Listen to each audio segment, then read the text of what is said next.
торговом центре «Франт» открылся магазин «Галамарт». Дмитрий Морозов – врач в 5-м поколении. Вот уже 10 лет работает неврологом. Говорит, других вариантов и быть не могло. Во-первых, атмосфера, естественно, в семье. То есть, когда какие-то мероприятия семейные, застолья, они всегда перетекают в обсуждение пациентов, психологические какие-то разборы. Это первый момент. А второй момент – то, что это специальность, которая позволяет всю жизнь улучшать себя. А вот мама Дмитрия Морозова в выборе пути сомневалась. Признается, первоначально мечтала стать актрисой. Но гены, по всей видимости, взяли свое. Сейчас общий стаж семьи Ратнеров-Морозовых – 500 лет.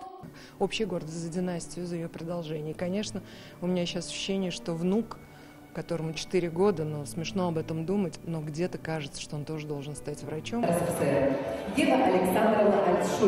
Сегодня на чествовании медицинских работников в Казани представители 10 семей. Более 50 врачей в династии Садыковых, Макаримовых, Сайфудиновых. Все они представители разных направлений медицины. Когда мой сын заканчивал школу, я ему говорю, может быть, нефтяной, очень хорошо физика, математика.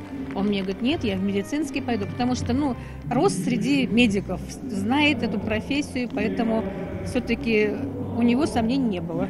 Всего в Казани более 120 династий медицинских работников. Для них профессия врача уже не призвание, а наследство. Пример медицинских династий, наверное, для всех может быть такой школой, где есть возможность организовать и наставничество, и подсказать своим детям, чтобы они выбирали эту профессию врача. Династия медицинских работников в Казани чествует в 3-й раз. В планах сделать его традиционным не только в столице, но и в республике. Зарина Ахметова, Данил Филатов, ТНВ Казань.